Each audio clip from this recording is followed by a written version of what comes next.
Today, let's talk about courage by not the Hollywood version of heroics and last-minute victories, but the timeless, layered and profoundly human kind of courage that the ancient world understood and taught. Across ancient Greece, Rome and Egypt, courage, or Andrea as the Greeks called it, was considered one of the most important virtues. It wasn't just about going to war or slaying monsters. It was about how you lived, how you thought, how you endured.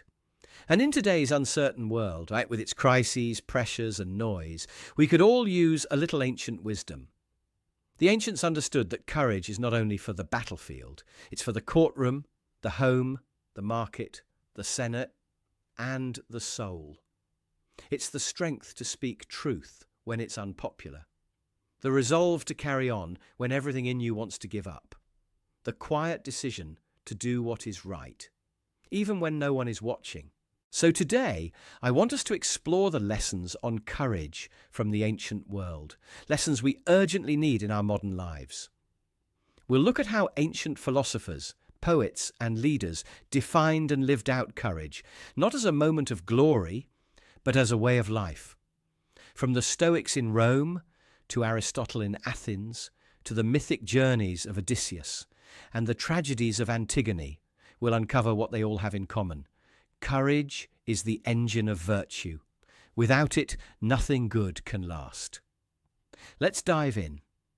Courage is not the absence of fear. The ancient philosophers were clear on one point. Being brave doesn't mean being fearless. In fact, fear is often a sign of wisdom, a recognition that something is at stake. Seneca, the Roman Stoic, warned against those who boast of having no fear. He considered them either dishonest or foolish. Instead, he taught that the courageous person is one who feels fear but does not allow it to dictate their actions. The brave are not invulnerable. They are simply committed. Epictetus said it plainly. It's not what happens to you, but how you react to it that matters. Fear may knock at the door, but courage decides who opens it. Courage, then, is not loud. It's not necessarily dramatic. It is often silent, private and deliberate. It's the quiet resolve to show up again, to sit with uncertainty, to speak the truth when your voice shakes, to keep going when it would be easier to run. In the 5th century BCE, Thucydides, the Greek historian, wrote of the Peloponnesian War. He praised those who were not blind to risk, but faced it because they knew what was worth protecting, their city, their values, their dignity. The truest courage, he said, belongs to those who are fully aware of both glory and danger, and still choose to step forward. This kind of courage doesn't belong only to warriors or politicians. It belongs to everyday people who confront illness with grace, tell hard truths to loved ones, make difficult decisions in uncertain times, live authentically in a world that rewards conformity. Lesson 1. Courage is not about denying fear. It's about choosing to move forward with eyes wide open. It's about acting with clarity, not bravado. Staying present in discomfort, not escaping it. Engaging with life, even when it hurts.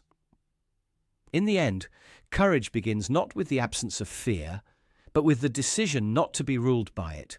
Courage requires other virtues. In the ancient world, courage was never seen as a reckless leap into danger. It was not about being the loudest, the most aggressive, or the most fearless. Rather, it was seen as something more refined, something governed by reason, shaped by virtue, and rooted in moral purpose. Aristotle, in his Nicomachean Ethics, defined courage as the mean, the middle point, between two extremes, cowardice on one end and recklessness on the other. To be courageous, he argued, is to fear the right things, at the right time, for the right reasons, and to act with purpose and proportion. In other words, courage without wisdom is dangerous. It becomes impulsiveness dressed in armour, noise without direction. Without justice, courage can become cruelty. We might fight, yes, but are we fighting for the right cause? Are we standing up with people or against them? The Stoics, like Marcus Aurelius and Epictetus, made the same point in a different way. They spoke of the four cardinal virtues: wisdom, to know what is right; justice, to do what is right; temperance, to regulate desire; and courage, to uphold all of these in the face of adversity. Courage, then, is not the foundation. It is the force that defends the foundation. It ensures we stay committed to our values, not just when it's easy, but when it's hard. It's what gives the whistleblower the strength to speak. It's what allows the leader to make the right choice, not the popular one. It's what keeps the ordinary person going in times of loss, grief, and doubt. Lesson 2. Real courage depends on judgment. It's not about charging ahead blindly. It's about acting with conscience, clarity, and control. To act with courage is to act with deliberation, not desperation. It's to hold fear in one hand and conviction in the other, and walk forward with both. Courage is facing reality. When we think of courage, we often picture people confronting external threats: armies, storms, public backlash. But the ancient world also recognized another quieter battlefield, the one within. To the ancients, facing reality, in all its complexity, pain, and imperfection, was one of the truest forms of courage. It's not always about standing up to others. Sometimes it's about standing up to yourself. That means admitting you were wrong, even when your pride resists, accepting painful truths about your own character, relationships, or past. Changing course when it becomes clear you've been heading in the wrong direction. These things don't require swords or speeches. They require clarity, humility, and inner strength. One of the most powerful examples comes from Sophocles' tragedy Antigone. In the story, King Creon stubbornly enforces a law that forbids the burial of Antigone's brother, seeing himself as the upholder of state authority. But as events unfold and tragedy strikes, he comes to see that his rigid pride has brought destruction. His moment of courage comes not when he holds power, but when he relinquishes it, when he admits he was wrong, when he grieves, when he changes. The Stoics, too, spoke of this form of courage. Epictetus reminded his students that we can't control everything that happens, but we can control how we respond. And sometimes, the most courageous response is to see things as they are, not as we wish them to be. Lesson 3. Courage isn't only external. Sometimes the hardest battles are within, facing yourself, honestly and humbly. We admire those who climb mountains and sail oceans. But what about those who apologize? Who start again after failure? Who quietly sit with uncomfortable truths and then choose to grow? That's courage too. And it's the kind the ancient world deeply respected. Many faces of courage. When we think of courage in the ancient world, it's tempting to visualize only one image: the warrior on the battlefield. But the stories the ancients left us offer something much richer, much more human. They understood that courage wears many faces, and that not all heroes carry swords. Let's explore a few of them. Creative courage. The courage to bring truth, meaning, or beauty into a chaotic and broken world. Think of Homer, composing the Iliad and Odyssey in the aftermath of war and collapse, stitching together fragmented oral traditions to preserve something lasting.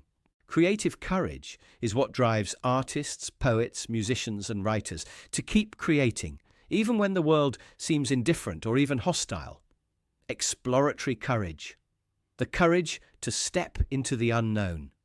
Figures like Odysseus, braving monsters and storms on his journey home.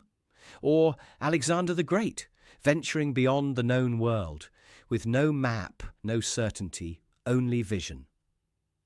Exploratory courage is about being curious despite fear, in science, in learning, in leaving home for a new start. Moral courage. The courage to stand for something, even when you stand alone.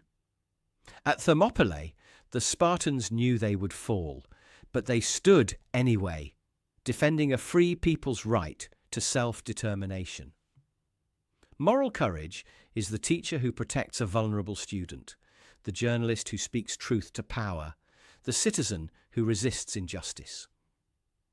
Democratic courage. In ancient Athens, courage wasn't just military, it was civic.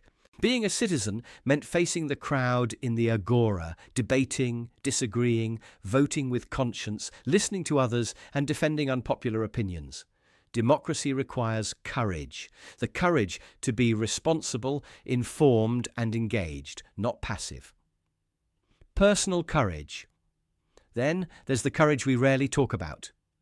The courage to endure hardship, to grieve honestly, to ask for help, to live authentically in a world that rewards masks. It's the courage of the philosopher seeking truth, the young person coming out to their family, the person choosing healing over bitterness. Lesson 4. Courage isn't just found on the battlefield. It shows up in classrooms, in relationships, in quiet decisions to do the right thing. Courage is plural. It's what allows us to build, to grow, to love, even when those things come with risk. So when you next think of courage, think beyond the sword. Think of words, choices, silence, persistence. That's the kind of courage that shapes the world and sustains it. Courage and the good life. In the ancient world, courage wasn't just admired, it was considered essential for living well. For Aristotle, courage wasn't about glory or status. It was about eudaimonia, that beautiful Greek word meaning a flourishing life. A life of purpose, integrity, and inner excellence. He argued that without courage, none of the other virtues could truly function. You can't pursue truth without the courage to be wrong. You can't love fully without the courage to be vulnerable.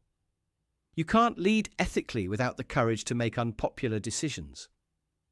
You can't grow unless you're willing to risk failing. Courage, then, is the engine that drives a meaningful life. And it's not limited to kings or philosophers or warriors. It shows up when a parent raises a child in uncertain times. A young person speaks up for justice at school or work. A community rebuilds after disaster.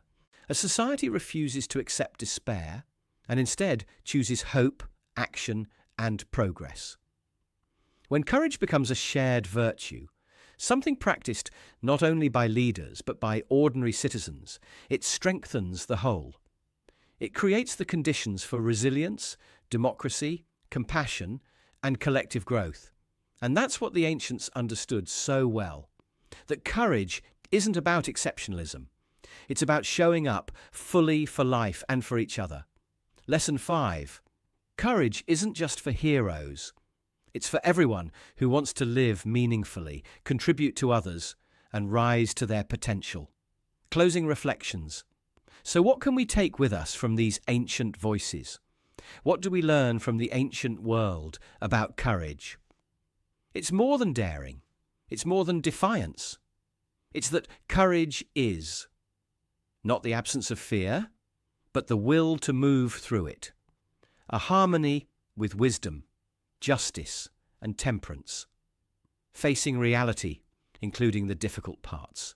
Expressed not just in battle, but in art, truth, empathy, and daily choices. The foundation of a good life. Both personal and collective, the ancients remind us courage is quiet, it's patient, it's honest, and it's within reach. You don't have to wear armor to be brave. You just have to live with integrity, especially when it's hard. If this video gave you something to think about, give it a thumbs up so YouTube can recommend it to others who might need a little ancient wisdom today. Let's continue the discussion in the comments section. What does courage mean to you today? Is there an ancient story of courage that inspires you? Have you had to act courageously in a quiet, personal way? Share your own experiences. You never know who it might inspire. If you enjoyed this video, give it a thumbs up so YouTube can recommend it to other viewers. Don't forget to subscribe if you haven't already. And feel free to share this video with anyone who needs a reminder of the quiet power of courage. Until next time, be wise, Be bold. And remember, true courage is often the gentlest voice that says, I'll try again tomorrow.